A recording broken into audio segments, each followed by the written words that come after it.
In 1964, a woman was murdered outside her own apartment building. Dozens of neighbors reportedly heard her scream. Almost none of them called the police. For decades, that story was used to explain why people freeze when others need help. There is just one problem. Most of that story was never actually true. Her name was Kitty Genovese. She was 28 years old and worked as a bar manager in New York City. Early one morning in March, she was attacked on her way home from work. A newspaper later reported that 38 people witnessed the attack and did nothing at all. That single number became one of the most famous facts in the history of psychology. It appeared in psychology classrooms for years. It shaped how millions of people understood human nature.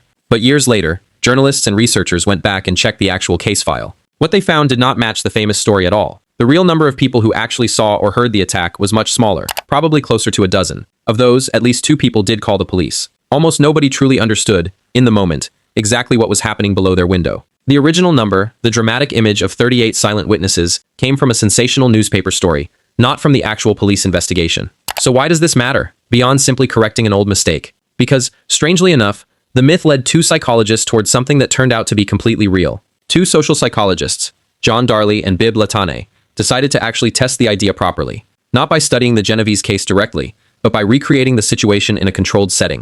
In 1968, they brought university students into a lab, one at a time. Each student believed they were simply taking part in a discussion about college life. They were placed in separate rooms and spoke to each other only through an intercom. Some students believed they were speaking with just one other person. Others believed there were several other people listening in at the same time. Partway through the discussion, one of the other voices on the intercom suddenly seemed to have a seizure. It was not real. It was a recording, carefully built into the experiment. The researchers wanted to know one specific thing.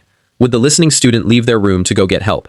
And would it matter how many other people they believed were also listening? When a student believed they were the only other person listening, they almost always went to help quickly. But when a student believed several other people were also listening, they were far less likely to act, and much slower if they did.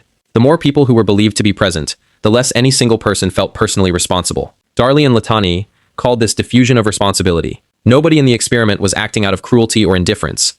Each person quietly assumed that someone else, probably, was already taking care of it. This single finding has been repeated in dozens of later studies, in many different countries. It remains one of the most reliable, most repeatable findings in all of social psychology. Here is something worth thinking about before we go further. Have you ever assumed someone else would step in a moment that actually needed you? Think about it honestly. Then let's keep going. Once you understand this, you start noticing it in places that have nothing to do with emergencies. Think about a group project at school or at work. When a task belongs to everyone, it often quietly belongs to no one in particular. Each person assumes someone else will pick it up. Think about walking past litter on a busy street. On an empty street, almost anyone would pick it up without thinking twice. On a crowded one, it can sit there for hours. The presence of other people did not make anyone careless. It simply changed where each person believed the responsibility actually sat. This even shows up in online spaces, somewhere Darley and Latané could never have predicted in 1968. Someone posts that they are struggling, in a group chat with hundreds of members. Hundreds of people see the message. Often, almost nobody replies. Everyone assumes someone closer, someone better equipped, will respond instead. The bigger the crowd, the easier it becomes to quietly disappear inside it. One more thing before we close this out.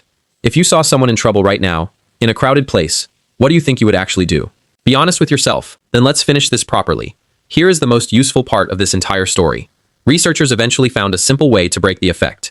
If a witness simply points at one specific person and says, "You, call for help," the diffusion disappears almost instantly. Responsibility, once it has a name attached to it, stops being diffuse. It becomes a single, clear, personal task. So if you are ever the one who needs help in a crowd, remember this. Do not just ask the crowd. Point at one person directly. And if you are ever the bystander, remember this too. The fact that others are watching is not a reason to wait. It is exactly why someone needs to move first. So, a tragedy, a myth, and a real discovery hiding underneath both of them.